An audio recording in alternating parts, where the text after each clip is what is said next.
Batista. O dono da JBS grava também o senador e presidente do PSDB, Aécio Neves, pedindo R$2 milhões. E a entrega do dinheiro a um primo de Aécio também é filmada. Joesley diz ainda quem negociava a distribuição de propina para petistas e aliados. O ex-ministro dos governos Lula e Dilma, Guido Mantega. As revelações exclusivas são do jornal O Globo. Você vai ver agora no Jornal Nacional.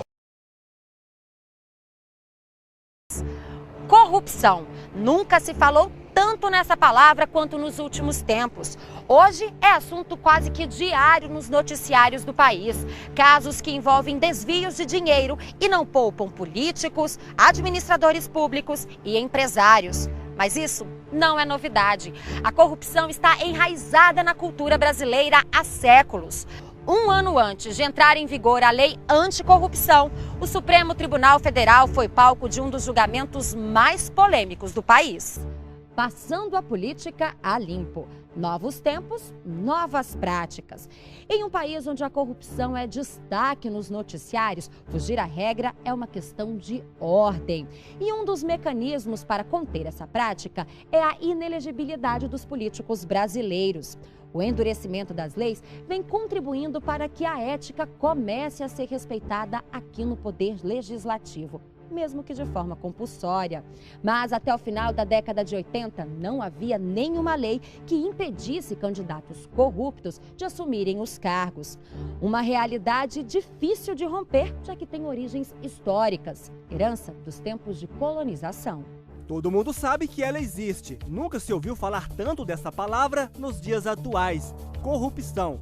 Tem gente que acredita que é cultural e até arrisca um palpite. Eu acredito que tem uma cultura já pré-estabelecida, historicamente no Brasil.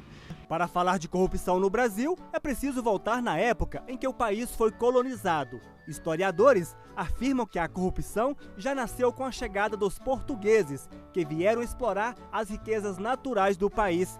E os primeiros a serem corrompidos foram os índios, que habitavam as terras brasileiras. Os portugueses subornavam os nativos para conseguir tesouros valiosos no país e depois escravizavam e até roubavam. A prática da corrupção no Brasil tem a sua certidão de nascimento com a carta de Pero Vaz de Caminha ao rei de Portugal, ele que era o escrivão da frota de Pedro Álvares Cabral, dando conta das belezas naturais da terra que Portugal acabava de tomar posse. Ao final da carta, exatamente no último parágrafo, ele se despede do rei de Portugal pedindo um favor, um emprego para o genro dele que estava em África. Quer dizer, é uma forma de corrupção. Contradições em Brasília. Pistas concretas sobre saques milionários. A Calicut resulta de uma coordenação inédita entre equipes. Correios, governo e oposição batem boca sobre depoimentos. A senhora é funcionário fantasma da Assembleia? Opa, vem cá. Corre. Por que a senhora não quer falar? Há quantos anos nós, brasileiros, tentamos entender por que motivo somos um país com tantos escândalos financeiros e políticos? Bancos quebrados, dinheiro bloqueado, rombos no orçamento, desvios de verbas. É vasto o vocabulário que tenta justificar injustificáveis transações com o nosso dinheiro. Tô indo agora mais uma vez entregar o dinheiro. Depois vocês vão ver a sequência desses capítulos. A Operação Lava Jato puxou o novelo sem fim da corrupção praticada no Brasil. Expôs os meandros da propina e desnudou os caminhos do dinheiro ilícito. Mas um mergulho na história brasileira mostra que esse tema tão espinhoso nos persegue há muito tempo. Começou na época da colônia, persistiu no Império e se manteve em alta na República. O passado nos ajuda a entender que a corrupção se manifestou de diversas formas e que corruptores e aqueles que são corrompíveis foram incansavelmente criativos quando o assunto foi se beneficiar de verba pública. 1, 2, 3, 4 maços. Quem vai ajudar o Arquivo N a contar essa história é o pesquisador e escritor Laurentino Gomes. A corrupção não existe por acaso.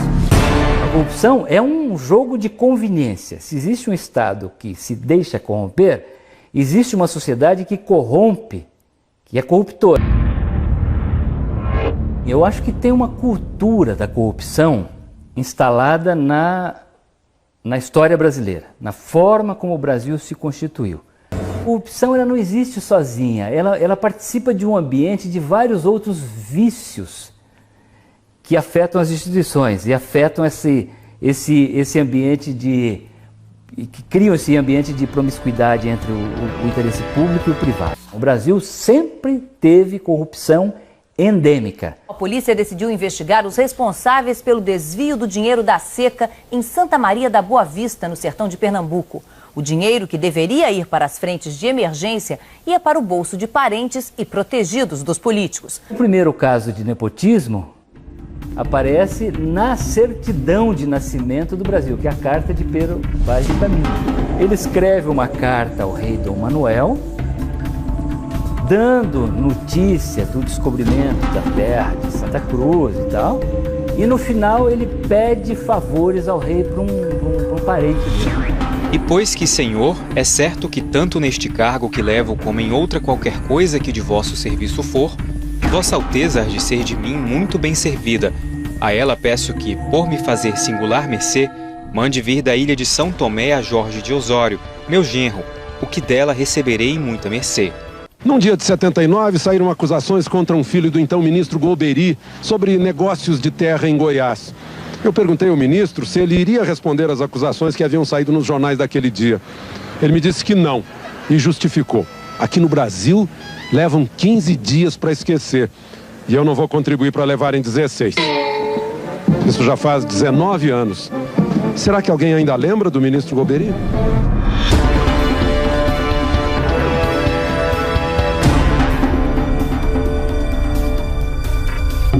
Tem inúmeros casos de nepotismo,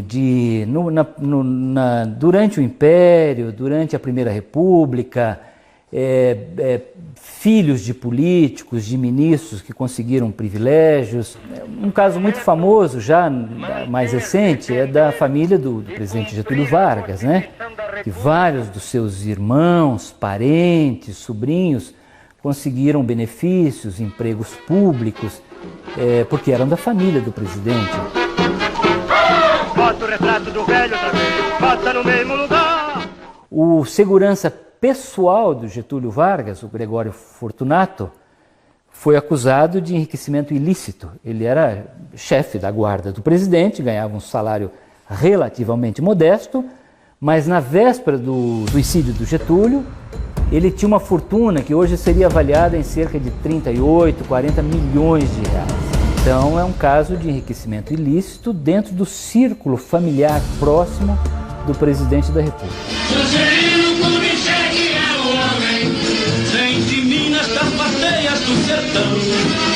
Juscelino é o homem, que além de patriota é nosso irmão.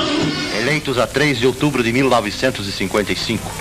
Os senhores Juscelino Kubitschek e João Goulart saltam do carro sob aplausos populares. O presidente Juscelino Kubitschek mudou a capital do Rio de Janeiro para Brasília. Foi uma façanha construir uma cidade daquele tamanho, com aquela importância política no Cerrado, num lugar onde não havia nada até então. Ele fez as obras muito às pressas e houve muita denúncia de corrupção, de favorecimento de empreiteiras, na construção de Brasília. Ali cheguei numa noite chuvosa e vi deslumbrado o espetáculo da cidade. Ali eu tive realmente a sensação daquele semeador da Bíblia, que pôde ver e ter a felicidade de ver a seara que ele plantou dando fruto. Isso fez com que o Jânio Quadros fizesse toda uma campanha eleitoral denunciando a corrupção. Aliás, o símbolo da campanha dele era uma vassourinha de prata, que o Gingo falava, né? Varre a corrupção no Brasil, coisa assim. Varre, varre, varre, varre, varre, varre, vassourinha. Varre, varre a bandalheira. O povo está cansado de sofrer. Então nós estamos aprendendo a democracia, aos poucos. Democracia é um aprendizado, demora. Eu fiquei junto à opinião pública como o maior ladrão desse país.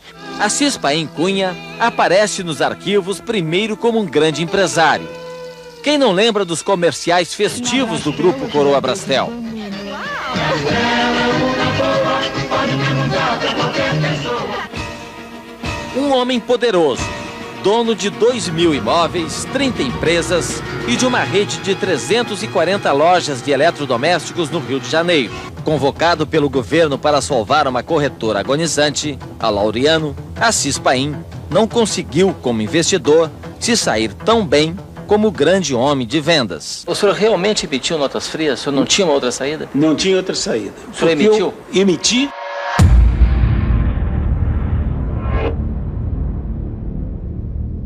Aqui está o trabalho de 2 comissões de inquérito do Banco Central e um inquérito instalado pela Polícia Federal, além do depoimento de 2 ex-ministros de Estado, Delfim Neto e Hernani Galvez, indiciados no processo.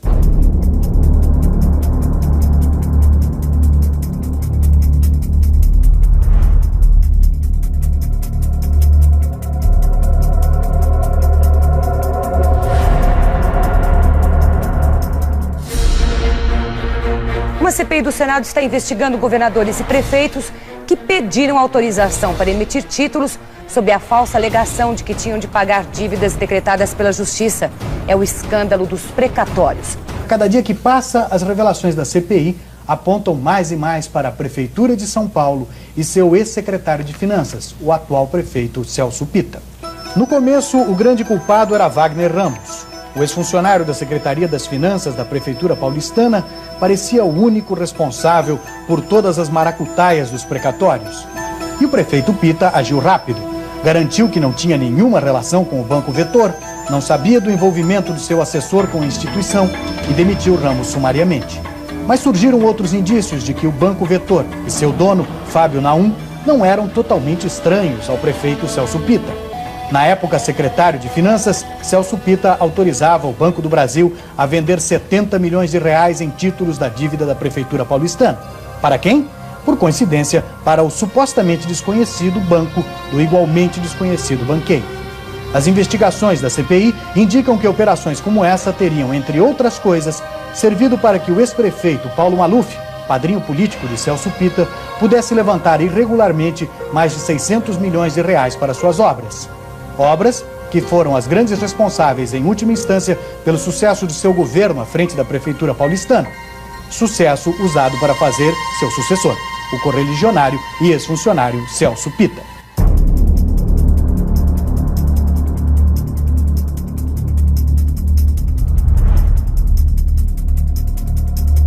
Marcada para este mês a inauguração do primeiro trecho da ferrovia Norte-Sul. Os trilhos que ligam a Ceilândia à Imperatriz foram quase todos colocados e já há carga à espera do trem. Ainda em 89, a Valec, empresa que constrói a ferrovia, pretende estender a linha até o município de Estreito, utilizando uma verba de 108 milhões de dólares. A extensão total da ferrovia é de 1.570 quilômetros. Segundo os responsáveis pela obra, para que a Norte-Sul se torne economicamente viável, é preciso transportar 1.900.000 toneladas de carga. Uma ferrovia estratégica para escoar a riqueza do interior do país. Mas nesse trecho da ferrovia Norte-Sul, os trilhos não chegam a lugar nenhum. O país gastou 5 bilhões e 100 milhões de reais. E depois de 2 décadas, continua esperando pelo trem. O responsável pela obra, o então presidente da Valec, José Francisco das Neves, conhecido como Juquinha, foi preso em julho do ano passado pela Polícia Federal. A investigação mostrou que, à frente da Valec, o patrimônio de Juquinha saltou de 500 mil reais para mais de 60 milhões. As escutas telefônicas que o envolviam na corrupção foram anuladas pela Justiça. Juquinha foi solto, mas não inocentado. Ainda responde a processo por desvio de dinheiro das obras da Norte-Sul.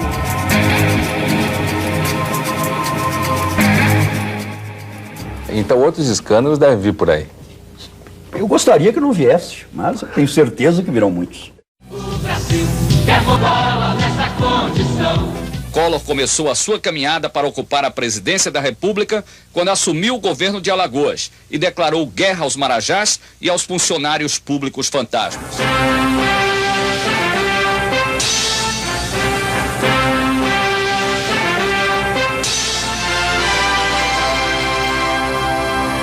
O Brasil da democracia, ou seja, pós-redemocratização, ele foi testando as diversas receitas que se apresentaram. Então a gente pegou e elegeu no primeiro momento, no impulso, um sujeito como Collor, o pai dos descamisados, que era um herói, era um Floriano Peixoto, né? E a gente acreditou que a solução seria um salvador da pátria. Aí descobre que era um sujeito profundamente corrompido e não tinha a menor capacidade de fazer nada. A história brasileira é assim, repleta de exemplos de corrupção e de promiscuidade, de toma lá da cá. Os moradores deste vilarejo são vítimas de um dos golpes mais gritantes dos últimos tempos. Eles foram enganados pelos anões do orçamento. E o caso dos anões do orçamento, ele gerou muita repercussão porque ele ocorreu logo depois do impeachment do presidente Fernando Collor. Então o país tinha passado por uma redemocratização, havia uma esperança de que num ambiente de democracia nós conseguiríamos rapidamente organizar o Estado brasileiro, que ele seria um Estado eficiente, um Estado justo, um Estado honesto, ético. E eu acho que os brasileiros que tinham lutado tanto pelo fim da ditadura militar, pela redemocratização, ficam muito assustados em ver que num ambiente de liberdade, de voto direto, o toma lá da cá persistia. O povo de Ipirá contava com verbas liberadas pelo governo para a reforma de suas casas e escolas. Passados 5 anos, eles continuam esperando o dinheiro que foi direto do cofre da União para o bolso de alguns congressistas. Um dos acusados é o ex-deputado João Alves. As casas inacabadas das vítimas contrastam com a sólida estrutura do patrimônio do ex-deputado. Até eu deixar esse orçamento, eu realmente vi dificuldade financeira. Depois de eu deixei e abandonei e esqueci, Deus me ajudou e eu ganhei dinheiro. Acusado de comandar o esquema de fraudes da Comissão de Orçamento, o deputado João Alves tentou convencer os deputados de que é o homem mais sortudo do mundo. Tudo que ganhou, segundo ele, veio da loteria. Então o senhor não sabe quantas vezes ganhou? Foram muitas vezes, eu não sei. O deputado João Alves foi bastante modesto nas contas. Na verdade, segundo os registros da Caixa Econômica, só esse ano ele ganhou 56 vezes na loteria, principalmente na Sena, com um prêmio total de 230 milhões de cruzeiros reais. A Caixa suspeita que o deputado comprava bilhetes e cartões premiados, pagando ao ganhador um valor superior ao prêmio original. Eu ganho quase toda semana. Deus ajuda uns e não ajuda outros, ele deve estar com inveja disso. Quase todos os casos de desvio de dinheiro público têm em comum a participação de políticos que fazem emendas ao orçamento da União. O grande objeto de desejo de deputados e senadores é uma vaga na Comissão de Orçamento, porque é lá que está o dinheiro das obras públicas. 95% do dinheiro do orçamento são carimbados, têm destino certo, não podem ser mexidos. Mas os 5% que sobram são disputados à tapa. Quanto mais dinheiro para as emendas conseguir, mais prestígio tem o parlamentar. Para o economista Everardo Maciel, que já foi secretário da Receita Federal, os políticos de Brasília deixam de discutir os grandes temas nacionais para virar um vereador federal. Ou seja, ele quer saber o seguinte: quanto eu posso tirar da União para a minha base? Para Maciel, qualquer estratégia de combate à corrupção vai falhar se o sistema que alimenta o suborno, a manipulação das licitações e o superfaturamento das obras continuar. Isso sempre houve. Então, se a gente voltar, por exemplo, na história da corte de Dom João no Rio de Janeiro, 2 dos seus principais auxiliares, que seria o equivalente hoje ao ministro, que é o Joaquim José de Azevedo, o Visconde do Rio Seco, que era responsável pela uxaria real, como se fosse a dispensa do rei, e o Bento Maria Targini, que era responsável pelo Tesouro Público, eles se enriqueceram de tal forma no exercício dos seus cargos, evidentemente cobrando propina e vendendo benefícios, que quando Dom João voltou para Portugal, em 1821, eles foram proibidos de desembarcar em Lisboa pelas cortes constituintes, porque eles eram sinônimo de corrupção no Brasil, naquela época. Eu não estou dizendo que o brasileiro é corrupto, mais corrupto do que qualquer outro país do mundo. Eu estou dizendo assim que o brasileiro no dia a dia aceita práticas de corrupção e de promiscuidade no interesse público e privado que ele condena quando ele observa num deputado, num senador, num governador, num ministro, como se a elite brasileira fosse corrupta, o Estado brasileiro fosse corrupto e a média da sociedade não.